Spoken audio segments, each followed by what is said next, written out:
ప్రసంగి గ్రంథము 7వ అధ్యాయము. సుగంధ తైలము కంటే మంచి పేరు మేలు, ఒకని జన్మదినము కంటే మరణదినమే మేలు.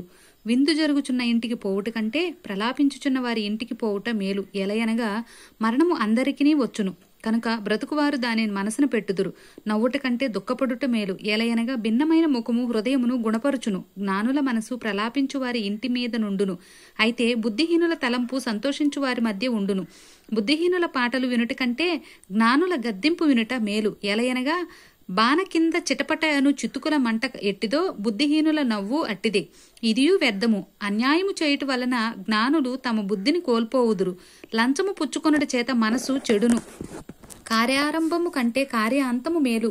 అహంకారము గలవాని కంటే శాంతము గలవాడు శ్రేష్ఠుడు. ఆత్రపడి కోపపడవద్దు. బుద్ధిహీనుల అంతరంద్రియముల యందు కోపము సుఖనివాసము చేయును. ఈ దినముల కంటే మునుపటి దినములు ఏల క్షేమకరములు అని అడుగవద్దు.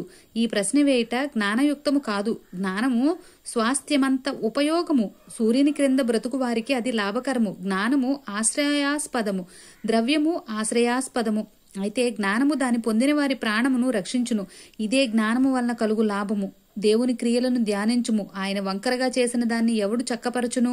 సుఖదినమునందు సుఖముగా ఉండుము, ఆపద్దినమునందు యోచించుము. తాము చనిపోయిన తర్వాత జరుగు దానిని నరులు తెలుసుకొనకుండునట్లు దేవుడు సుఖదుఖములను జతపరిచి ఉన్నాడు.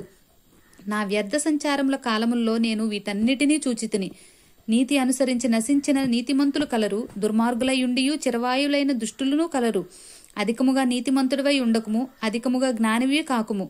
నిన్ను నీవేళ నాశనము చేసుకొందువు. అధికముగా దుర్మార్గపు పనులు చేయకుము. బుద్ధిహీనముగా తిరగవద్దు. నీ కాలమునకు ముందుగా నీవేళ చనిపోవుదువు. నీవు దీని పట్టుకుని ఉండుటయు దానిని చేయి విడువక ఉండుటయు మేలు. దేవుని యందు భయభక్తులు గలవాడు వాటన్నిటినీ కొనసాగించును. పట్టణమందుండు 10 మంది అధికారుల కంటే జ్ఞానము గలవానికి జ్ఞానమే ఎక్కువైన ఆధారము. పాపము చేయక మేలు చేయుచుండు నీతిమంతుడు భూమి మీద ఒక్కడైనను లేడు. ఏ పనివాడు నిన్ను శపించుట నీకు వినబడకుండునట్లు చెప్పుడు మాటలు లక్ష్య పెట్టకుము. నీవును అనేక మారులు ఇతరులను శపించితివి, నీకే తెలిసి ఉన్నది కదా. అది అంతయు జ్ఞానము చేత నేను శోధించి చూచితిని. జ్ఞానాభ్యాసము చేసుకొందునని నేను అనుకుంటుని గాని అది నాకు దూరమాయెను. సత్యమైనది దూరముగాను బహులోతుగాను ఉన్నది. దాని పరిశీలన చేయగలవాడెవడు? వివేచించుటకును పరిశోధించుటకును జ్ఞానాభ్యాసము చేయుటకై సంగతుల యొక్క హేతువులను తెలుసుకొనుటకును భక్తిహీనత బుద్ధిహీనత అనియు బుద్ధిహీనత వెరితనమనియు గ్రహించుటకును రూఢి చేసుకుని నా మనసు నిలిపితిని. మరణము కంటే ఎక్కువ దుఃఖము కలిగించున్నది ఒకటి నాకు కనబడెను. అది వలల వంటిదై ఉరుల వంటి మనస్సును బంధకముల వంటి చేతులను కలిగిన స్త్రీ. దేవుని దృష్టికి మంచివారైన వారు దానిని తప్పించుకొందురు గాని పాపాత్ములు దాని వలన పట్టబడుదురు.